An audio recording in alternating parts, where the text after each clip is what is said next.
Não te metas em questões republicanas, porque república no Brasil e desgraça completa é a mesma coisa. O único sustentáculo do nosso Brasil é a monarquia. Hoje é 15 de novembro, dia que se comemora a proclamação da República no Brasil. Mas você já parou para perguntar se essa data deveria realmente ser comemorada?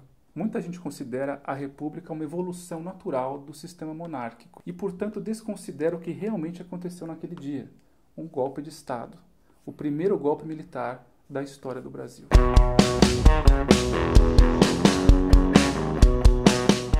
Olá, povo brasileiro, eu sou o Murilo Eu sou o Bié. e esse é o Retrovisor, seu canal de história no YouTube. Tá bom, Bié, mas se trocou de regime na proclamação da República, como era o regime que tinha antes? A monarquia, diferente do que muita gente pensa, não era uma monarquia absolutista. O Dom Pedro II, que era o imperador, não mandava em tudo. Quem exercia o governo de fato era o chefe do gabinete de ministros, que era o primeiro-ministro. O Dom Pedro II escolhia quem ia ser esse primeiro-ministro, convidava ele do Partido Conservador ou Liberal e ele escolhia os seus ministros para formar o governo. E tinha o poder legislativo, que era a Câmara dos Deputados, e o Senado, que eram pessoas eleitas pela população. Quando tinha algum conflito sem solução, o Dom Pedro II é que fazia essa mediação. Ou ele dissolvia o Congresso para chamar novas eleições, ou ele demitia o primeiro-ministro e chamava outro. Mas quais foram as razões para dar um golpe de Estado? Olha, muitas razões, mas primeiramente era a insatisfação do exército com os governos, principalmente depois da Guerra do Paraguai. O exército se sentia negligenciado pelos governos e uma questão principalmente acirrou esses ânimos ainda mais, que foi a questão militar. Quando dois militares, o Cunha Matos e o Sena Madureira, resolveram publicamente expor suas opiniões sobre a política. Aí o governo da época calcou em cima deles e deu uma advertência. Isso tomou todos os militares, inclusive o Deodoro da Fonseca. Eles se uniram, protestaram contra o governo e o governo acabou tendo que quase que pedir desculpas para o exército. E o que aconteceu nessa época foi uma união da classe militar, tanto que criou-se nessa época o clube militar. Uma outra razão foi que uma parte específica do exército, os alunos da Escola Militar da Praia Vermelha, eles tinham umas ideias positivistas, que diferente dos grandes generais do exército, eles queriam uma república por razões filosóficas. Positivismo? Como era isso? O positivismo é uma corrente filosófica francesa de um cara chamado Auguste Comte, que enxergava basicamente a trajetória humana na Terra em três fases, que seriam a teológica, a metafísica e a positiva, que seria uma fase superior. Eles enxergavam a república como uma evolução natural em relação à monarquia. E a solução para eles era uma ditadura republicana. Esses alunos tinham um professor de matemática, que é o tenente-coronel Benjamin Constant. E nessa escola, os alunos entravam principalmente porque era uma chance de estudar de graça, mas não necessariamente eles tinham a vocação militar. E o Benjamin Constant estudou lá, virou professor lá, era um militar, mas não tinha muita vocação militar. E era o líder que essa mocidade militar encontrou para representar nas altas patentes os seus interesses. Mas então, se foi o Marechal Deodoro que proclamou a República, a coisa toda do positivismo chegou nele em algum momento. O Deodoro não estava nem aí para o positivismo. E mais ainda, ele não era nem republicano. Nossa senhora, não era nem republicano? O que ele queria, na verdade, era derrubar o ministro Ouro Preto do poder. Mas o que ele tinha contra o ministro Ouro Preto? Primeiro, ele tinha contra o que quase todos os militares tinham contra os governos civis do Império. Eles enxergavam os governantes civis não militares como abutres que só agiam por interesse próprio na política. Que eles até começaram a chamar esses políticos de casacas. Eles odiavam os casacas. Então já havia claramente uma disputa entre os militares e os governantes civis. Além disso, o Ouro Preto especificamente fez algumas coisas que não agradaram nem um pouco o Deodoro. Primeiro, que ele nomeou Gaspar Silveira Martins como presidente da província do Rio Grande do Sul, cargo que o Deodoro já tinha ocupado. E o Deodoro odiava esse sujeito. E o Deodoro era meio, assim, digamos, passional. Ele tomava tudo pro lado pessoal. Outra coisa que deixou o Deodoro pé da vida foi que o Ouro Preto exonerou a função que ele exercia no Mato Grosso. Ele voltou bravo, porque exonerado, e pro Rio, que era o centro dos acontecimentos. Uniu o Deodoro, o grande poder do exército, com essa força no Rio que já estava contra o governo. E, para finalizar só, o Ouro Preto queria reformar a Guarda Nacional, que era uma guarda, um poder militar assim, meio paralelo ao exército, que o exército não gostava nem um pouco, que era formado por civis, e tudo isso deixou ele meio fulo com o Ouro Preto. Então ele não queria derrubar o imperador? Não, ele era monarquista. O Deodoro da Fonseca um mês, 2 antes da proclamação da República, escreveu uma famosa carta para o seu sobrinho. Porque ele ouviu dizer que o sobrinho estava metido com coisas republicanas. Ele mandou uma carta para o sobrinho dizendo: República no Brasil é desgraça. Nossa Senhora. O Brasil, a monarquia, se mal com ela, pior sem ela. Mas como então ele passou de monarquista para patriarca da República? Primeiro, ele foi convencido pelos republicanos, principalmente o Benjamin Constant, de que a monarquia ia realmente continuar tendo esses governos civis contra o exército, não tinha jeito. Então, o que aconteceu? No dia 10 de novembro de 1889, ou seja, 5 dias antes da proclamação da República, foi a primeira vez que o Deodoro, numa reunião com o Benjamin Constant, falou: quer saber? Que leve à breca essa monarquia. E no dia seguinte, no dia 11, houve a primeira e única reunião dos militares com os civis. Tinha uma parte dos republicanos que era civil. O Rui Barbosa, Quintino Bocaiúva, Francisco Glicério, enfim, Aristides Lobo. Esse pessoal, principalmente os paulistas, eles eram a favor da República porque eles queriam o federalismo, que o Estado, principalmente São Paulo, que estava enriquecendo, tivesse autonomia, ou seja, descentralizar o poder. Nessa reunião, eles combinaram que o golpe deveria ser dado no dia 20 de novembro. Por quê? Dia 20 de novembro era o dia que os novos deputados, que tinham sido eleitos na eleição recente de agosto, iriam iniciar seus trabalhos. Nesse evento estaria presente não só todos os deputados, como também o ministro Ouro Preto, o Dom Pedro II, ou seja, todo mundo ia estar ali, era só cercar e falar tchau. Mas no final acabaram antecipando o golpe, então. Por que foi antecipado para o dia 15? Por quê? No dia 14, o Major Solon, que era um militar republicano, começou a espalhar uma notícia de que o ministro Ouro Preto tinha mandado, com a anuência do Dom Pedro II, prender o Marechal Deodoro e punir a 2ª Brigada do Exército, que era a mais revoltada contra o governo. E ele espalhou essa notícia na Rua do Ouvidor, que era a rua do Rio de Janeiro do Buchicho, onde as notícias rapidamente se espalhavam. Quando essas notícias chegaram para a mocidade militar, para o Exército como um todo, houve uma grande revolta. Aí a brigada, realmente que seria punida, se uniu, se armou junto com algumas outras e já ficaram com a arma em riste pronta para atacar, só esperando a ordem que viria de cima. Mas era verdade isso? Isso não era verdade. O que aconteceu provavelmente foi que o Major Solon ficou sabendo dessas notícias falsas através de um outro homem muito importante nessa história toda, que é o Marechal Floriano Peixoto. O Marechal Floriano Peixoto exercia um cargo muito importante que era nomeado pelo próprio primeiro-ministro. Então ele era uma espécie de homem de confiança do governo. No dia 13, 2 dias antes da proclamação da República, o Marechal Deodoro foi ter uma reunião na casa do Floriano Peixoto. O Deodoro teria aberto o jogo para o Floriano. Falou: Florianão, o que acontece é o seguinte, parece que esse governo não está rolando, vamos tirar ele, porque não tem diálogo. O Floriano até teria se oferecido para fazer o meio-campo, mas o Deodoro falou: mas são casacas, né? Casacas não servem para nada, depois vai vir outro que também não vai dar certo. O Floriano foi convencido e falou assim: bom, se a coisa é contra os casacas, eu tenho lá minha velha espingarda em casa. Estava pronto para briga. Pois é, e ele foi uma pessoa fundamental dentro de todo esse golpe, porque ele fez o agente duplo em toda essa questão.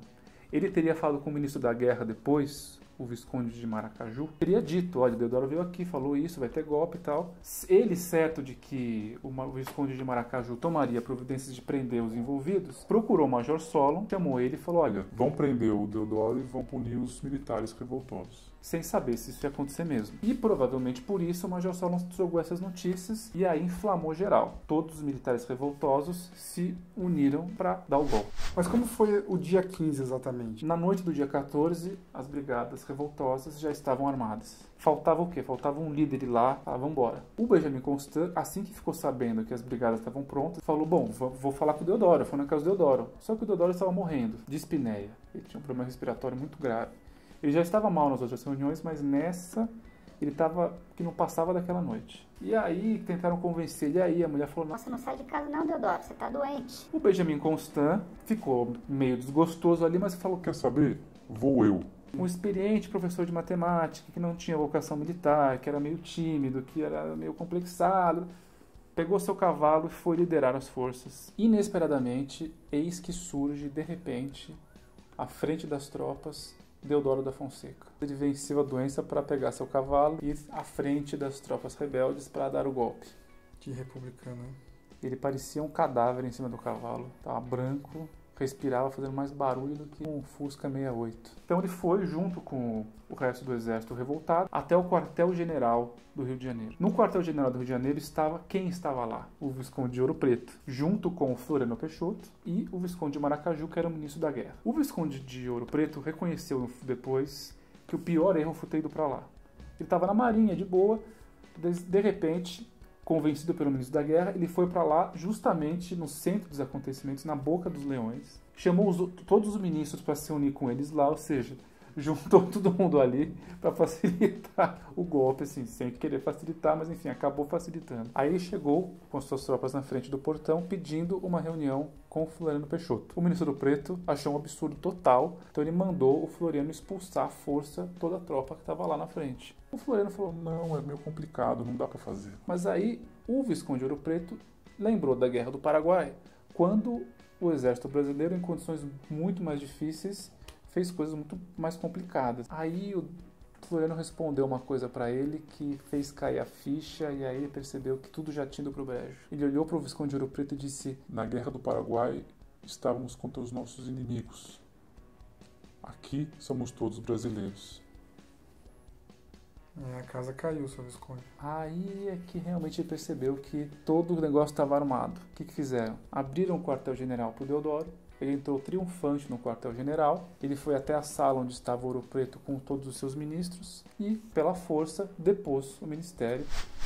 E foi assim que ele derrubou o Império no Brasil? Não, ainda não. Porque o que ele disse para o ministro Ouro Preto naquele momento foi que ele queria conversar com o imperador para formar um novo ministério. Desistiu da ideia da República, então? Ele estava indeciso até o último segundo. Ele não estava querendo ir além. Até porque ele tinha muita estima pelo Dom Pedro II. E o Dom Pedro II era o imperador, ele não estava lá. Tinha que derrubar ele e a família imperial, afinal de contas. O Deodoro voltou para sua casa, dormiu, quase morrendo de novo. Os republicanos ficaram completamente desesperados porque eles não podiam perder essa oportunidade de proclamar a República. O Benjamin Constant ficou ali velando, né, o quase catavérico Deodoro da Fonseca na sua casa, de prontidão ali, vendo o que dava para fazer. Nesse momento, o Dom Pedro II já estava a caminho do Rio de Janeiro porque ele estava em Petrópolis. Ele recebeu 2 cartas, o ministro Ouro Preto avisando ele. Aí o Dom Pedro II desceu para o Rio de Janeiro de trem. Nesse meio tempo, a princesa Isabel e o conde de estavam na sua casa e foram avisados por amigos do que estava acontecendo. E pensaram, vamos para Petrópolis. Só que o imperador já estava vindo de Petrópolis. E como não tinha o WhatsApp, eles mandaram os filhos criança, mas o Conde de Isabel ficaram esperando Dom Pedro lá chegar para ver o que fazer. Quando eles chegaram, foram direto para o Paço Imperial, no centro do Rio.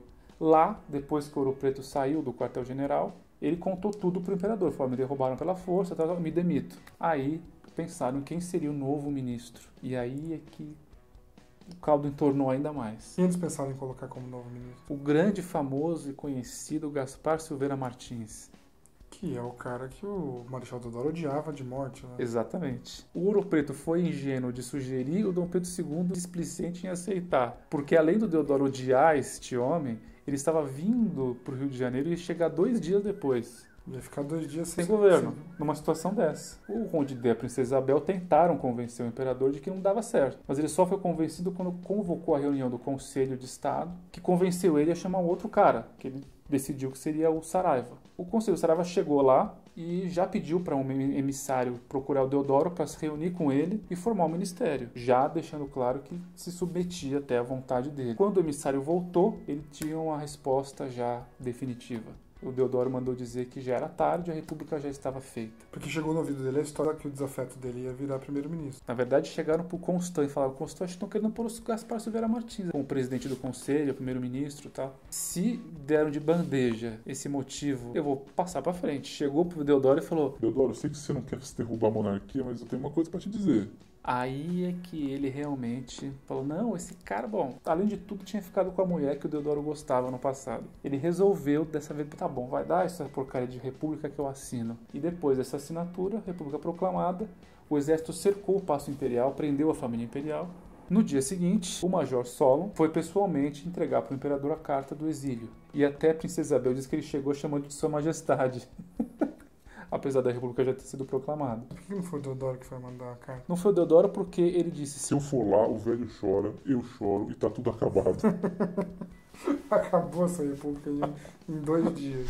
Daí assinou definitivamente a Proclamação da República, mas prevendo que haveria uma consulta popular quando fosse conveniente sobre a República, para ver se a população aceitava a República ou não. Ah, e teve essa consulta? Teve. Ah, pelo menos Prometido, isso, né? cumprido. Pelo menos 104 anos depois. Nossa senhora, mas isso é 93? Lembra do plebiscito de 93? Cara, sabe que isso é uma das coisas que eu achava que era fruto da minha imaginação, assim, mas teve mesmo. Né? Teve. Essa consulta, na verdade, não aconteceu. O governo provisório virou república, teve a Constituição, o povo não foi consultado. Quando foram fazer a Constituição de 1988, um dos deputados jogou essa ideia junto com um membro da família imperial e os constituintes aceitaram. Então, determinou-se que em 93 ia ser realizado um plebiscito. Nesse plebiscito, uma das possibilidades era a monarquia. A monarquia estava tão distante das pessoas, né, que achava que rei e rainha era só uma coisa de conto de fadas. De então, Idade Média. O negócio não foi muito pra frente. Né? As pessoas não sabiam que era monarquia, as pessoas não sabem direito até hoje o que é parlamentarismo. E teve um pior, o plebiscito era para acontecer dia 7 de setembro. Ele foi adiantado para o dia 21 de abril. Então teve um mês de programa eleitoral. Então, quer dizer, as pessoas não tinham a menor condição de entender do que estava sendo discutido ali. Bom, mas um negócio que começou desse jeito não tinha como dar certo, né? A República do Brasil, desde então, sofreu com intervenções militares e isso começou com um golpe militar porque foi uma parte das Forças Armadas, a população, para os militares, quanto menos soubesse, melhor. Tanto que eles resolveram exilar a família imperial de madrugada, às pressas, sem ninguém saber. Quanto mais rápido a família estivesse já longe, menor a chance de dar errado à República. Imagina a comoção da população vendo Dom Pedro II e sua família indo embora. Os militares não queriam isso, então eles, às pressas, levaram embora. O Dom Pedro II, até indo para o barco às pressas, pegou uma terra do Brasil para levar embora com ele. Pô, que triste isso, né? Uma terra que ele nunca mais chegou a visitar novamente.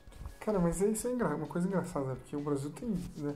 Você fala com as pessoas, é todo mundo muito traumatizado, essa coisa do golpe de 64 e tal. Imagina se, de repente, vem um maluco aí e lança um feriado dia 1º de abril para comemorar os revolucionários de 64. Imagina que loucura que não ia ser isso. Pois é, exatamente. Como é a República, fizeram-nos acreditar que era uma coisa ótima. Exatamente. De 15 de novembro, ninguém para pensar que, na verdade, você está comemorando um golpe militar. Tudo bem que eu acho que ninguém comemora nada. As pessoas só vão pra praia, ficam em casa de boa. Mas ninguém questiona a existência do feriado. Exatamente. Sabendo disso, o que você acha agora sobre a proclamação da República no Brasil? Comenta aí o que você acha, se a gente está acabando com a história, se a gente é golpista, ou se você acha que a proclamação foi ruim mesmo, se a Dilma tem que sair, se o Temer é um vampiro. Escreve aí o que você quiser. Se inscreva no canal para que você receba todos os vídeos quando a gente subir eles. Curte esse vídeo. E já sabe, né? Quando quiser checar a história... Dá uma olhada no retrovisor. Que é isso? É golpe de Estado? É golpe!